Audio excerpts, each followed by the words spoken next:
Your photography is a record of your living for anyone who really sees. Good evening. My name is Architect Guneet Singh Khurana. I would like to thank IIA Punjab chapter for the kind support for this sport. I would also like to thank all those who have joined us live for this talk. The topic for today's discussion is basics of architecture and interior photography for beginners. To provide us more insights about this topic, we have with us a very experienced architect and professional architectural photographer, Mr. Nakul Jain. Nakul has created images for over 10 years and taking professional assignments for architecture, interiors, furniture, and related photography since 2012. A gold medalist and alumni of School of Planning and Architecture, New Delhi, he has deep respect for the profession of architecture. His experience with leading architects in the industry during his tenure of training and practice have proved useful to understand closely the amount of detail that goes into creating the simplest of buildings. He understands what all details need to be showcased in those photographs. His work has been featured on famous online and offline platforms and is making a mark in the field of architectural photography.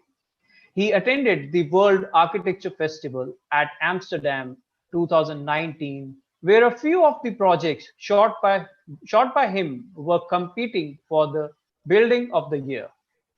He has won several awards and accolades in his young career span and continues to push the boundaries and explores new ways to photograph and document spaces. Now, I would like to invite Mr. Nakul Jain to take over the session. Over to Nakulji. Thank you, Gunitji. Thank you for the wonderful introduction. Hello to all. My name is Nakul Jain, as mentioned. I'm an architect by profession, and kuch saal pehle I switched over to architectural photography because that was where my calling was. So I'll start sharing some basics, and let us delve into the presentation right away.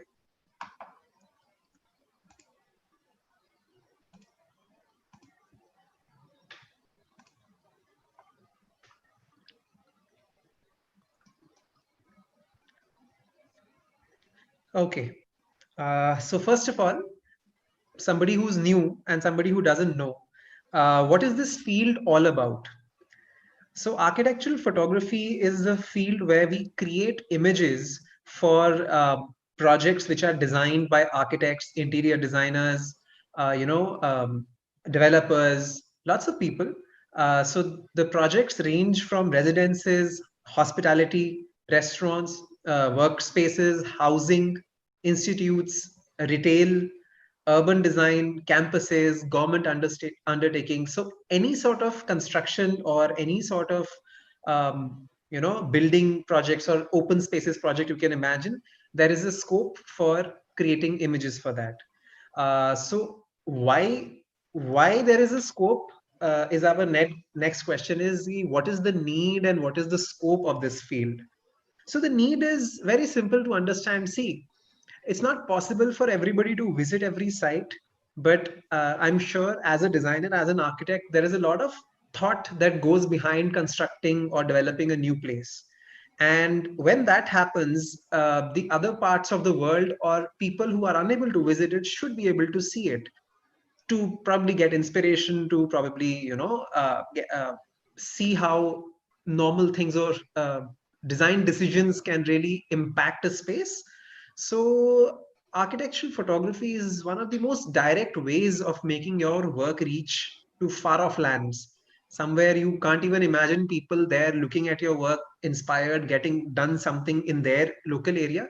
So it has a really wide outreach. And for the matter of scope, we all know everything, like there is renovation happening, there are new spaces being built, so there's a lot of things that is happening, and there is a lot, and I think there's unlimited scope in this field. So one of the basic things that I want to share is key, what sort of equipment are we working with? Because photography in general is a very, very large field, and choosing this specific field will need you to have a certain type of things with you, even though I'll address it in the questions as well. But just to begin with, I think you do need a basic DSLR. The better the DSLR, the bigger the frame size, it's always better. Wide angle lens is a good choice to have, because you sometimes are caught in a tight spot and you might want to be able to show the space. A block lens or a prime lens, to capture some details, to really get the feel of the place. A tripod, I think it's one of the most important things. I remember I shot my first project without a tripod, and I had a tough time editing those images later. So and some additional things would be a shutter release, which is like an automatic shutter release, which you have so that you don't touch the camera while you click. Field monitor, something that gives you a bigger picture, because sometimes the camera monitors are small. Tethering device, again, if you don't have a monitor, maybe you can tether it to your phone. Modern cameras have an inbuilt tethering device, but the old ones don't have one, so you can put it alag se. Arca Swiss is basically a plate mechanism. It's a release plate mechanism which helps specifically where you want to really control the angle and the tilt of the camera at a very minute level. So it's a really optional thing, but as you grow, you'll want one. A drone, well, it adds a complete new perspective to your shooting open spaces. So sometimes interiors also. So yeah, and a tilt shift lens. So tilt shift lens is an interesting thing. Information is out there online, so you should just check it out if you're interested. Tilt shift is an interesting phenomena that you can explore while doing architectural photography. So if we talk about photography in basics, I mean, I'm sure I'll be missing some 10 points here because it's all out there. So over and above knowing what a shutter speed can do, what aperture settings can do, what exposure can do, what ISO settings can do, you may have to focus a little more on compositions, proportions of spaces, um, understanding the depth of field, lighting, and colors. I'll quickly touch up upon these 5 points because I think these are important. So compositions. I remember in architecture college, we were supposed to design sheets, and a building construction sheet, for example, the more composed you make it, the more densely populated it looks, or it looks beautiful. So we really worked upon compositions in our college, and that is, I think it helped me to understand how a photograph can be composed. So that's a basic skill. You have to develop it. Even if you don't have it today, I think you can very well do it. I think everybody does have some basic sense of compositions. It's just about really delving into it and understanding what different type of compositions are possible. Proportions, well, of course, we always talk about human scale, putting the human in the elevation plan section. So to understand the sense of scale, so that is very true in case of photography as well, because the same space without a human can sometimes look tweaked or skewed, for example. So putting the human in the space really helps, and sometimes we put different objects in the space so that the image can convey more than just it being a space.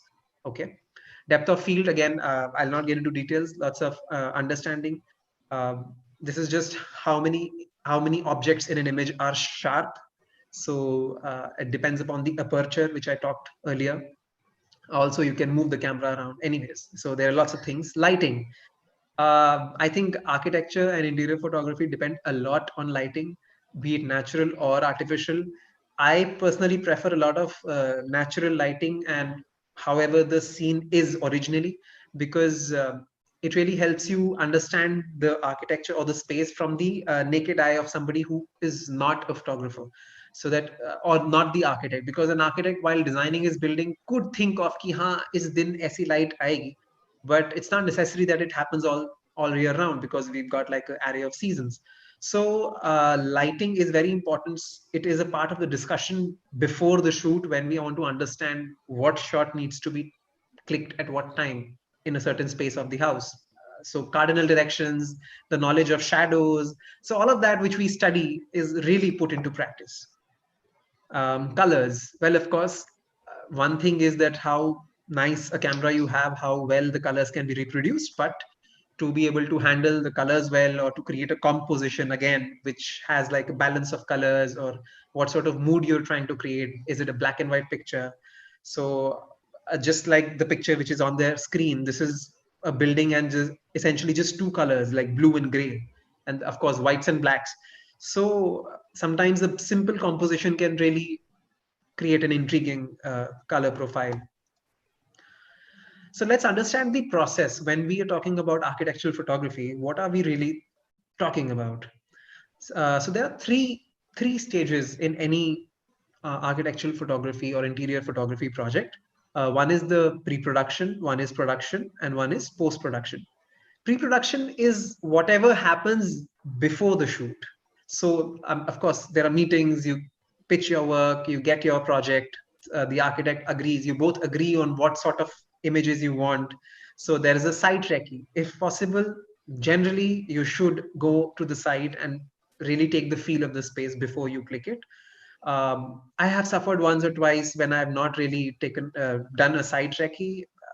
It sometimes, if it's across like a city or it's in a different far off place, you may not be able to, but then I try and plan to go one day earlier so that I have some time with the space. Plans and elevation study, well, the more you, I think this is an ongoing process. Really, you can really figure out everything by just studying the plans and the elevations and the cardinals properly. And it's a skill that I'm still developing. And but it's a really good thing to be able to understand and really create an image in your head of what you really want out of your images. Planning for the day, weather conditions, well, very important. Thankfully we've got a pretty decent prediction these days. Well, it's monsoon season also, so yeah. But generally you should be able to predict what sort of weather condition. There are certain apps also you can do that, so you have got sun angles and everything like really easily placed over there. Sun path study for that. Contracts and invoicing. So however detailed you want your contracts to be, on what sort of images you're delivering, what are the numbers, so what is the contingencies, what is the sort of money you're going to charge. So all of these, who is going to use these images and for what are these images going to be used. So if you can note that down, share it with the client or the architect or the designer, so there's no confusion later. Because see, it's a creative field like anything else. There is scope for a lot of confusion later. So the clearer you are, the better it is. And conversations, of course. This is where your conversation skills will come in. From the point of pitching your work to getting the project to actually reaching a shoot, I think it's a lot about conversations. Okay. So let's talk about production. Production is the shoot day, basically. So a lot of homework is already done in pre-production. While production, you reach the site with your equipments and setups, and you have to arrange the space. Sometimes it takes time. So you might want to ask for help from the architect's office and or the client sometimes. Coordination and workspace breakdown. So once you go, since you have already done a site recce, you would know what all spaces need to be clicked when. So that sort of coordination is you want to establish that, oh, I want this in the morning, this shot in the evening, this in the afternoon, so that you know what sort of, and you don't miss a shot or you don't miss a certain light quality in a certain space. So it's important to have that head clear and maybe write it down, like a tabulation or a list. Lighting control, of course, sometimes you have to switch off those lights. It's not necessary that you have everything on all the time. So that is the sort of decision that you will arrive at once you start clicking professionally. Background subject management, a lot of images are dirty sometimes because there is a lot of background stuff that is there which you are unable to move, or you haven't really taken care of. I have suffered that a lot. I Sometimes you're so much in the mood of clicking that you forget that the frame isn't quite as crisp as it could be. So it helps to really look at your frame first before clicking.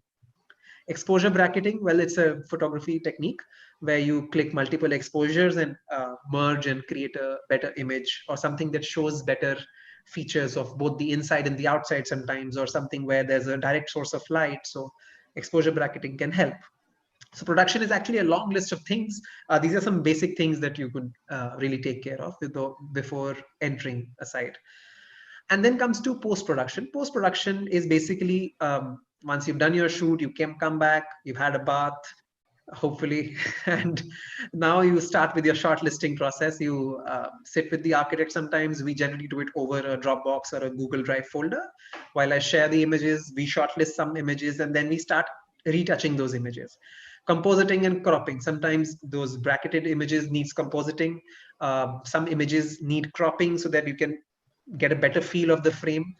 And basic and advanced cleanup. So sometimes it's just some wires, some something, some unfinished work, construction work, something that is not unfinished you want to clean up. So there's two types of cleanups, basic and advanced. uh, it can go to as much detail as spending about a day editing an image. It could be very detailed. Color grading, what sort of color balance you want. So if you could help keep the whole overall colors same so that the set looks good. And sharpening. So I'll quickly just go through pre-production. One is, of course, I think we've discussed it. So the more you um, the more you think about a shoot before going there, the better the output is possible, right? Uh, Production, of course, it's exhilarating, it's fun. Production, you're traveling, you're there, you're sometimes exploring the space, and I always try and go around the space. If it's an exterior project, if it's a residential project, so always have a walk around the place so that you really understand how the building is placed. As we talk about context in architecture, so that is where you really want to understand. Even your image should be able to convey that. So never miss a chance to find unexplored territory, even if it's inside your project. Like this picture that you see is tough to decode suddenly, but this is basically a look up of a false ceiling. So it's really important that you try and find these sort of separate angles, which sometimes even the architect has not imagined it to be. That is what you really get to the palette when you, as a photographer, as an individual, go and work for somebody. They'd have certain mindset, they have something in their head, but what new can you bring to the plate? That is where your capability will be defined. Choose the right time. Of course, we've discussed about it. The sun path and play of lights is important. And post production, well, editing is the key to lots of shots. There are always some shots which will not require so much editing, but I say whatever you need to create a good image, you should do, because ultimately it's a project that will be conveyed to, again, as mentioned, far off lands, and we wouldn't want to miss a chance to really showcase the best of what we can. And at the same time, it can't be really, out of reality. Like, it can't be too HDR-ish sometimes. It can't be unreal for that matter. So the picture that you see is all real. Of course, it's edited, but it's all real. There's no extra or unrealistic element added. So it is believable. See, architectural photography has to be believable. Secondly, it does not have to look like a 3D, because if it does, then you should better get a 3D made, right? So that balance between realism and it looking great or controlled needs to be there, and that comes with time, I guess. Again, we are all in a path to achieve that, and it can take a lot of time to edit. I remember editing a picture all for almost 7-8 hours at one go, and so this is just a thing of passion, how much time you want to spend in an image. So well, I will end my basics of architectural photography here, and I will quickly jump to certain work that I have to share with you. Is that good, Guniji? Should I go on with the other Sure. Yeah. Okay, okay. Just a sec.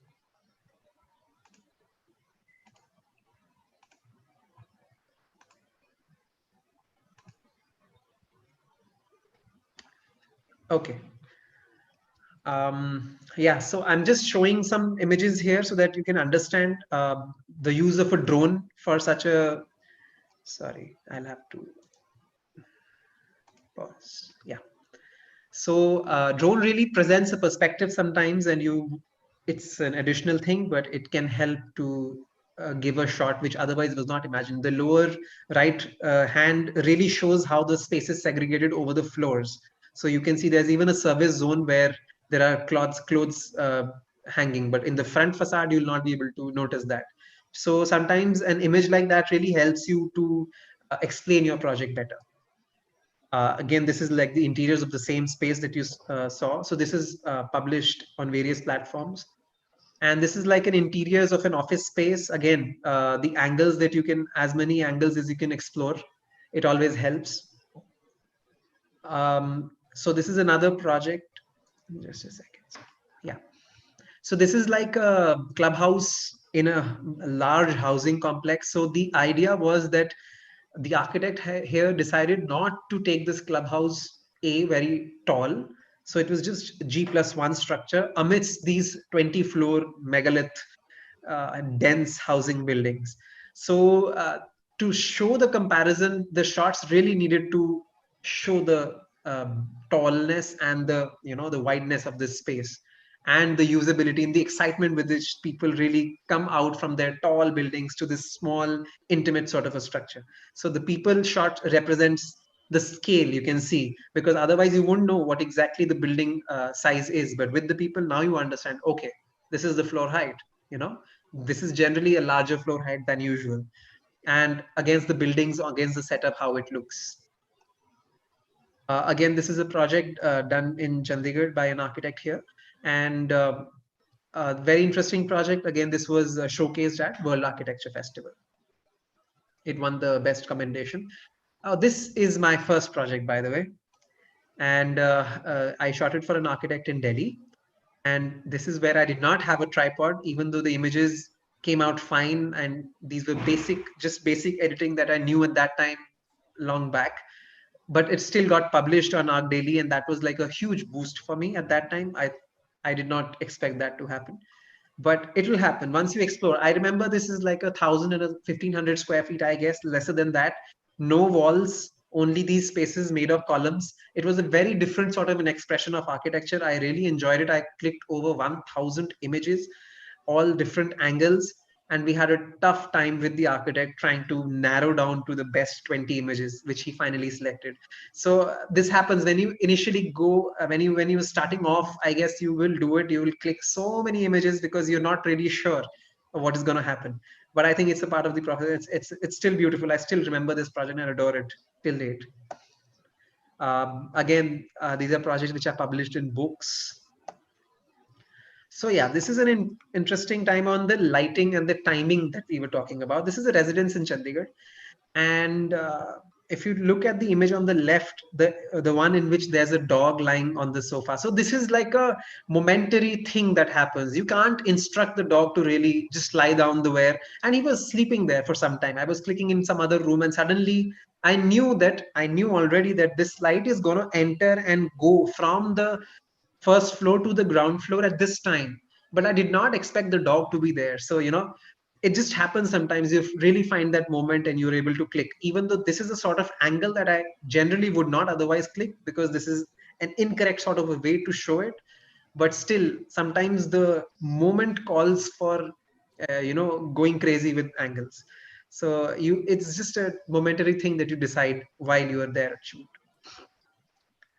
Again, this is a hotel, so I realized that the colors of the fabric on the chairs and all wasn't that great. So to the architect, I gave the colored version, but I insisted that he use the black and white version, which shows the space, which shows the grandness, which shows the mood and his architecture, and but does not take away from the image. So sometimes you have to decide the colors, and sometimes you can't help it. Again, luxurious residence, all published. So these are different sort of publications that keep happening. It's a great feeling to have that, to have a name and a picture in a book. Again, a sweet shop that I showed you that image of, which is looking up. So this is that full image. Office interiors. Again, you have to really clean up those spaces. So this space was not like this at all. Because you see, it's like a call center, and people are sitting, talking, there are headphones, there are lots of things. People are like, the chairs are not in line. So all of this needs to be done when you are there at a shoot. So this on the left, this shot took me almost 20-30 minutes to just arrange first. And then the shot is just one click. So everybody's like, photography hai, click hi to karna hai. But the work that goes behind that click is the real key of what architecture and interior photography is about. Again, this is an interiors for a cafe and a banquet hall. residence, again, we place subjects and sometimes objects. So objects and subjects. So subject you can see in the right images, on the object on the left image, to really just add a sort of feel of usability and something that it's being used and not just made. So it personalizes the space to some extent. I've on and off keep doing shooting for furniture. Again, human scale in furniture is also equally important. Okay, this is the picture that you've seen. Again, this is a published project. And these are certain architectural films and videos, which is again, this one was showcased at a World Architecture Festival in Amsterdam in 2019. And so there are certain films that I've done, which are of similar nature. So as you can see here, on the left top, you can see that workspace, which I clicked, that was my first project. And it got published. And after that, there have been many publications, of course. It really helps and boosts your idea. I think, Guniji, I'm done with the presentation. So Yeah. So it was very nice. Actually, when you were talking about light and shadow, so I was just going through past my degree when we used to study the SIO, yeah, SIO angles, right? yeah. So it is very important to understand the SIO shadow of the building or an object while you shoot, right? I think it's one of the So most important things because photography is majorly governed by light and lighting and the way you light it, right? yeah, very right, So very right. So, and secondly, whenever we go to any site, usually when I go to any site, I don't think of these like these details anyways, because when you go to a site, you just simply see something, yeah, this is good, then you just start clicking onto it.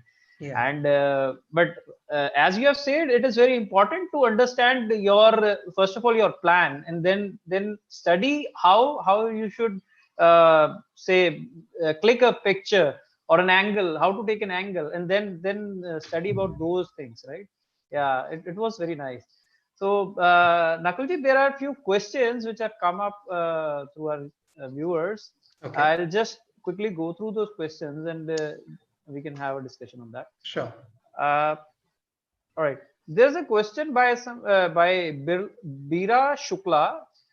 He says, do you still take as many pictures as you used to in your initial stage, or all are all your shots the shots, right? Okay, Yeah. that's a good one. Yeah. Now that the idea of taking a picture has changed over the years. Now, at that time, I would click 10 pictures of different angles and probably select one of them which I find is good later. But now I click 10 pictures of the same angle with variations. So each shot is pretty much a shot. That's definitely something. Yeah, it has Right. come over time. Yeah. Um, Vatsa Doshi says, how to start the career in architectural photography after completing the arc? Okay. Yeah. Okay. So first of all, see, I would not say that you really need BArch to do architecture photography, though I do believe that it's an edge. It's definitely an edge if you have architecture degree, because for 5 years you have been grilled to understand how a space functions, how it will be perceived. I mean, it's expected of you to understand that. So during architecture or interior design or a design field course, you really are thinking about that. And so how to start is a tricky question. Well, it's almost like, what do I do after architecture? Well, you decide. But how to start with architecture photography is just to go out. I always tell this to somebody who also applies to work with me is, have you, I can see some beautiful pictures of Taj Mahal that you can click, like one picture of Taj Mahal, one picture of Humayun's tomb, one picture of some nice building in your vicinity, one picture of some modern architecture. But can you click 10 pictures of the same space? Can you click 15 pictures of that same space? My question is that I think how to start with architectural photography would be, do you have that sort of patience to explore the same space and not settle with one great image? Because if yes, then you are probably commercially ready to click for somebody, because it's not necessary that you have so many pictures of the same space, but you should have the patience to be able to create them and then decide which one is the best. Yeah. All right. Then Shibli says how to start doing freelancing in architectural photography. Okay. Well, Shibli, I understand freelancing. By freelancing, you mean that you want to get professional projects which you can get paid. Yeah, I think so. That will only happen once you have a certain body of work and you pitch it to people. So again, to start with architectural photography and start doing freelancing, you will have to have a body of work. I remember before my first professional assignment, I already had a portfolio of buildings, of spaces which I had the patience to click more number of images to explore. So to be able to start freelancing, I think you must explore a few different types of spaces before on your own, create a portfolio of images, try editing them, try understanding how they look, and then present it to some architects. I'm sure if your work has merit, you will be able to bag a few projects, and that is where you can start. Robin says how role of architectural photography towards architectural journalism and documentation. This is a very important topic if we Mm. talk about this present scenario. Yeah. Oh, great. Okay. I think this needs time, but okay, I'll try and explain. Yeah. Journalism का मतलब क्या होता है? Basically, journalism is about a dissemination of information from one point to another, one place to another. Journalism would want an information or good or bad happening at one place to reach other parts of the world. Architecture journalism is, I think, one of the most important responsibilities of any architect and every architect or a designer to take that seriously and contribute towards it. Why? Because today we are fighting for a certain status as architects. If you try and understand what is happening around us, there's always this fight of who gets to put the name architect, who can build, who cannot. So there are all these sort Yeah. of fights going on, right? But what we fail to remember is that as architects, as a noble profession, we right, we are a noble profession. We can't advertise ourselves. We have a responsibility towards contributing. A doctor contributes in a direct way, for example, by saving them, for example, right? And that's why it is looked upon. But an architect sometimes forgets that responsibility of really contributing to do something to that person. Now, for example, a layman has an aesthetic IQ of say 5. Okay, what is expected of you before architecture college is you enter the college, and wherever that IQ is, you can raise it, because for 5 years you are having that discussion of architecture design, what is good, what is bad.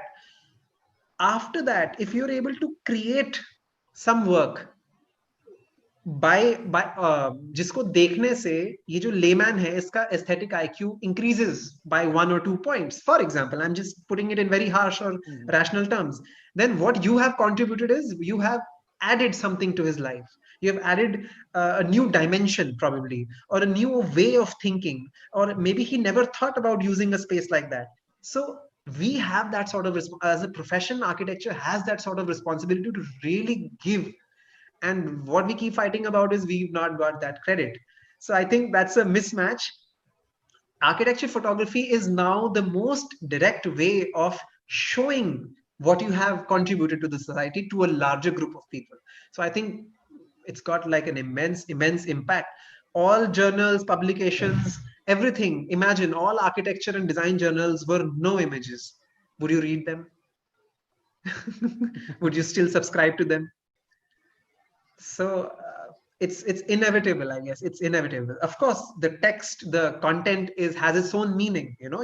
There are always storybooks with no images in them, but that's not the idea. Architecture is a little different. You can explain the space as much as you want, but one picture can do your job.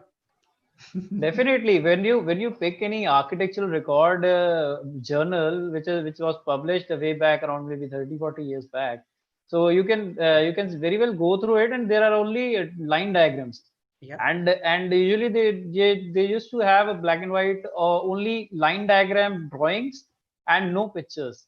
So you cannot imagine reading those journals at present time. Very Yeah. right. Yeah. And I think it's changed, right? Our way of taking in information has also changed. So if Yeah. there's no image, maybe we don't even stop at it, you know.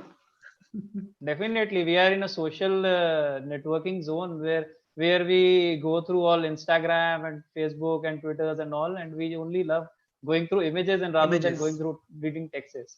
Yeah. Yeah. All right.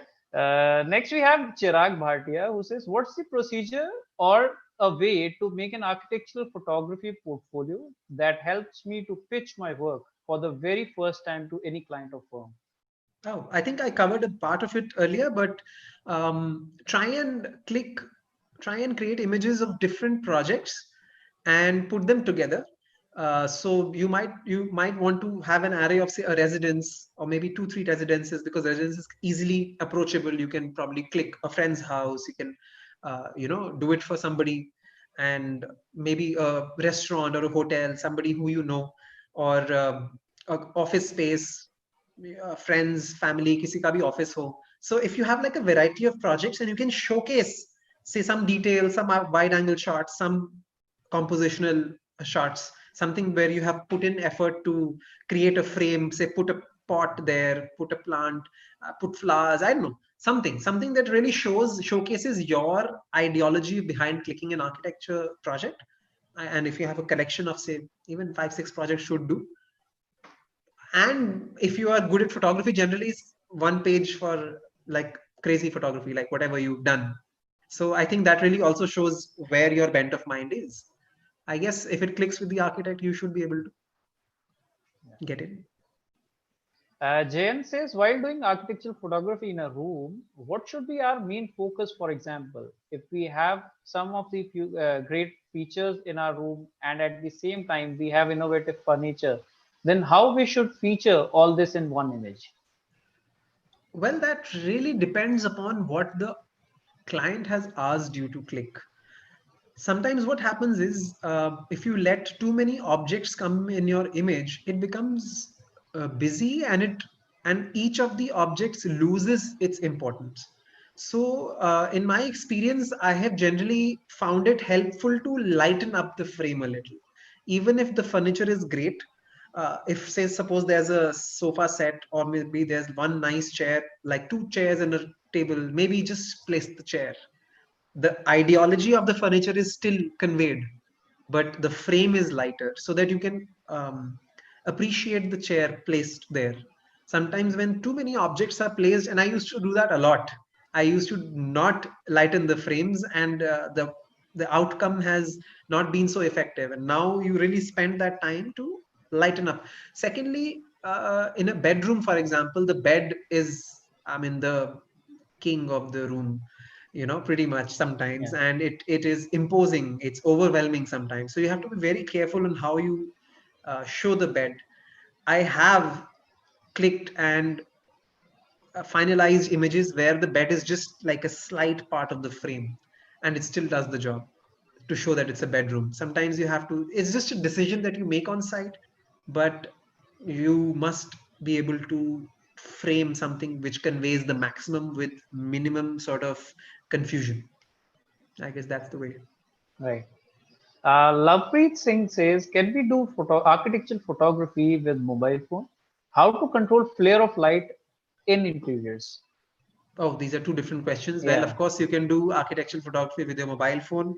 It's just that the freedom to post process will reduce largely, not marginally, largely, because cameras have these tiny, tiny sensors which have a certain limitation to what sort of depth or color range or dynamic range they can capture. So it's a technical thing.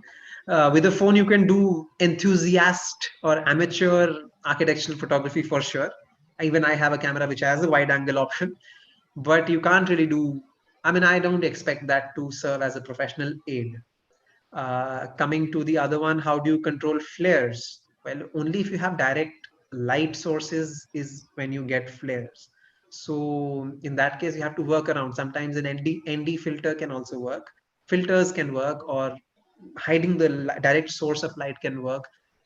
Lenses have rings, the covers in front of them. Sometimes those help. So I mean, there are various ways. This is a technical basic thing, flares, and sometimes you let the flare be.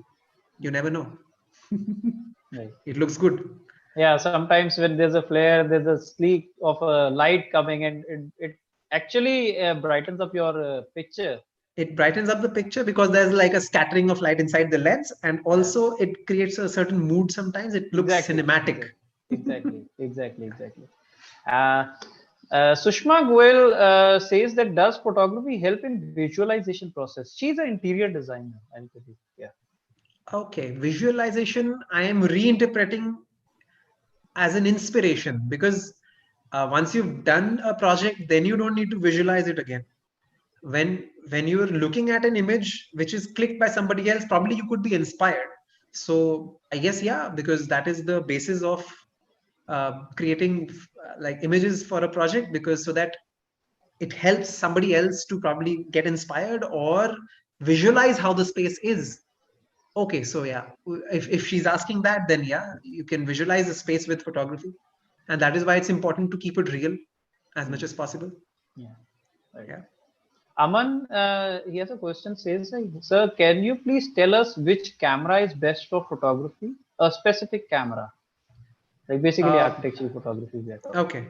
See, mm, I started with a bridge camera, which was a Right. Sony HX1 a few years, like quite a few years ago, because I was funded by home and I did not want to spend too much money, because a basic DSLR, I understood that a DSLR and any camera will cost you money. So you need a decent body ultimately. I started, then I bought my own 60D, which was a Canon, with a wide angle lens 10-18 on a cropped sensor. So this is all technical talk, but I'm sure if you ask this question, you would understand. So I've done lots of, even my first project and lots of projects I have done on that cropped sensor, with a cropped with the lens, with an appropriate lens. I would not say that it does not matter, but if you're starting out, then you should not bother so much, because you need a basic DSLR, you need a good wide angle lens, and I guess that's it. If you start thinking, if you're really heavy, or if you really want to invest, then go for a full frame camera at least. It could be Canon, Sony, Nikon. I'm using a Sony, for example, and a full frame camera with a wide angle lens, that would be the best combination. But if it's too much on your pocket, then don't worry, just go for a cropped frame and go for a wide angle lens. You're good to go. Right. Pratibha Rane says that after completing architecture graduation, how to opt for architectural photography as a career? Oh, that's interesting. It's almost like an option or a choice that you make if you want to do a job, if you want to do a master's. So it's the same thing. Architecture photography is a profession in its own, and at this time, see, it's not a very old profession as such. People have been clicking pictures for architecture, but it's not a formalized profession even now. So when you are entering this field, you're pretty much on your own. There's no established set of rules or guidelines. We hope to have that soon in the future, but at the moment, it will be your call. It will be your risk. Even though the scope is huge and you can make your mark, because I don't think there are more than 100 or 150 people doing this in our country at the moment. It's a very, very nascent field. So you can't expect it to be like a professional switch. It'll be more like your own decision. It'll be more like your own passion. So don't call it a profession. How should I opt for this profession? There's no opting. There's just doing. So that says that it is a promising field in future. Uh, you can say that. It Yeah. is. I feel so. Yeah, right. So she again has a question. She says, "Can you elaborate on site Reiki? You have talked about site Reiki that you should go before clicking, maybe a day before, or maybe the same day, an hour before. So can you elaborate a bit?" Sure. So site Reiki really helps understand. See, ultimately, once you've gone through the plans and the elevations, then you have to face the reality, right? Whatever number of calculations you've done in your plan and your elevation, you have to ultimately see how the space really looks, because in the third dimension, when people are living there, sometimes it does not look at all like it was intended on the drawings. to really get the hang of the space, to make up your mind on what all you probably need, or how much density of furniture is already there, and you have to be set in your mind before the shoot date on what all I will have to move and what not to move. So sometimes on the recce I click with my phone, just to go back and probably correlate with the plans and the drawings. So recce is like that. It's very important, I feel. So that's why, even if suppose I'm traveling out of station, I do not have time really to do a recce, I go there and I spend half an hour on site, as you said, 1 hour on site before I start shooting. And at that time I'm sometimes shooting with my camera, but I know these shots are waste, but that really gives me the understanding of the frames and the space. So recce is like that. And it really helps if you have the designer with you or the architect with you, so that they can go walk you through the place and really make you feel what sort of features they're looking at, or what sort of highlights they want in their images. Sometimes there's a mismatch because you feel this is important, but the architect does not feel so. So all of this discussion happens on a recce and between the shoot. So that part is quite important. Right. Anju Bhagat says that isn't this profession a very expensive profession? That's an interesting one. Yes, it is. It's the answer is there. It is, because Yeah. there is so much to buy. There's so much brilliant equipment out there. You're just tempted to keep on buying things. It is. All right. How much should I charge as a beginner architectural photographer? As much as you don't feel exploited by. And I say that because I did my starting projects for very less money, but it was sufficient at that time and I was happy about it. So please take care to not do things for free. It's going to take you nowhere. If it's a professional project, you must charge something. If it's you're doing your friend's house who doesn't care anyways, then of course it's free. He's not going to pay you for that. But however amount of money you feel is worth your work, you should charge. And eventually you will end up whatever, you'll settle with the market rate. You'll understand how the market operates. All of that is a process, but I can't put a figure to it because you might think wrong of that. Right. Viraj says, sir, how do you edit HDR images in HDR software or in Photoshop by luminosity layering? A technical one. I have no idea about this. Sorry. Right. I don't do HDRs. So Right. I have no idea about this. So he has another question. What type of architectural lights to use while shooting interiors? Architectural lights is not specifically, see, I don't use lights generally because I only use them for furniture or product shoot. Architecture, I try and keep it as real as possible. There are ways you can use certain LED panels to light up a space, or to create. There's a technique of layering images in which you light up different spaces and then mix all those images to create a finished image. But that's very, very interior specific. Also, it's very, very, I would say, like when you specifically clicking for magazines. And my approach to architecture or interior photography is a bit different in the way that I like to keep it as real as possible. So that's not a field that I've explored so much. Right. Khushi Gogia says, amazing. All right. This is, yeah. Do you photograph other things like portraits too, or just architecture? Like See, something that you do? as once you start understanding the basics of photography, you're free to do everything. I have tried my hand at portraiture a little bit, and I'm always excited to do it, but that doesn't remain my professional forte. So that happens more out of a hobby. You know, I love clicking people. I love clicking landscapes. I love to travel. So I have like a travel album. So all of that I do, but that's not really my professional forte. The professional forte is architecture and interiors. Right. The one we got the question for the layering, Viraj has again said, sorry, sir, I want to ask, how do you edit bracketed images? Bracketed images. Okay, yeah, that happens with layering. So bracketed images, I generally choose one of the best suiting bracket, which conveys the maximum information. And then you, in Photoshop, you have to layer them, of course, create masks and remove the unwanted parts, or add the image, the parts of the image which is showing the other information which you've missed, which this image is missed. So that bracketing, that layering, is basic principle of layering the images, one stacking the images, and then removing certain parts of a certain image which is not conveying any information. Okay. There's another question by Mr. Jas. He says, how much time do you take to complete whole one project from first day to last day, including editing? And anything around 2 weeks, sometimes sometimes a little faster, but I generally take around 2 weeks. It can take that much time. Right. There's another question which says that doesn't it gets, sometimes it gets say architects, when you are an architect and you are working with another architect, so people can say that we don't want to entertain, or we don't want to give complete details of the project or something. Have you ever gone through with this situation? This sort of a situation generally arises when the client is paranoid.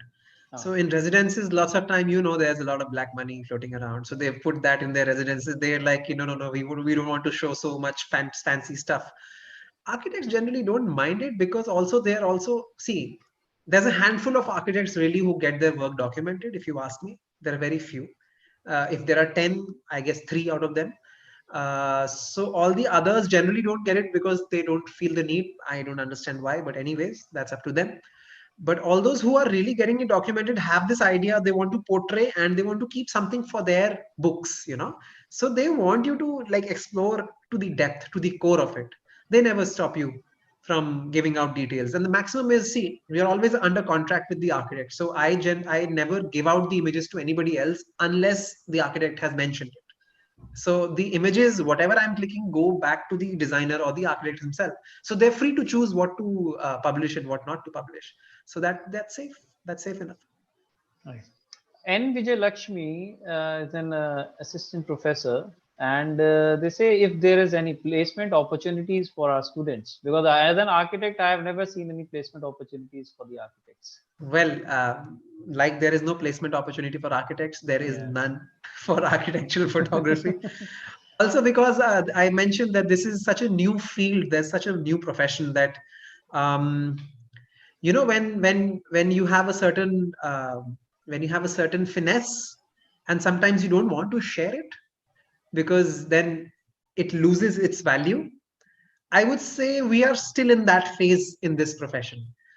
I was always denied entry to working with architectural photographers when I wanted to start off. And later I understood that they made sense, because it's such a new field that there is always this fear. It's not like an architecture office where you have like 5 people drafting. It's not like that. It's a lot of creative ability. Having said that, there are photographers who train people and who take people, but it's a handful of people in the country. You can't expect placement opportunities for sure.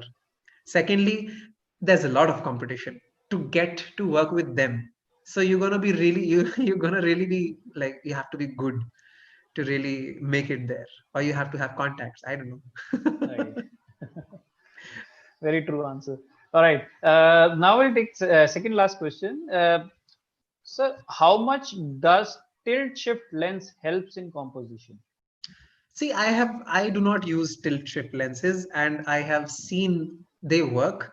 What I believe is now architectural photography or Photoshop, for example, or Lightroom has come such a long way that if you are careful enough with your normal lenses, you will be able to pull off a decent image.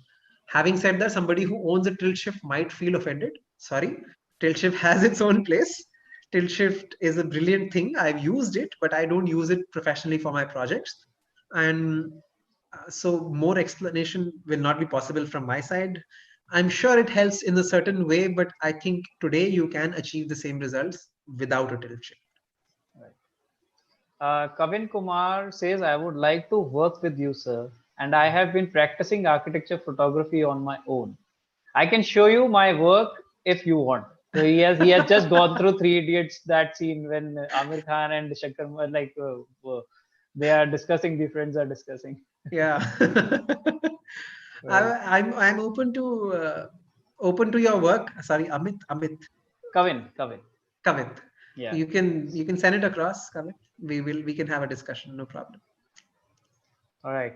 So for today's, we are. I suppose all the questions are done, and this was a very insightful session, and it is like photography is a very, like, architecture is a very creative field, and so does architectural photography. You need to have a lot of sense for this, and the sense of composition, then light, shadow, then angles.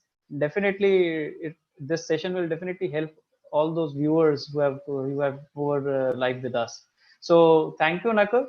I thank you from bottom of my heart for joining us for this discussion. And I would also like to thank the IIA Punjab chapter for supporting us. And I'd also like to thank all the audience who were there present on our live session. Thank you. Thank you. Glad. Thank you.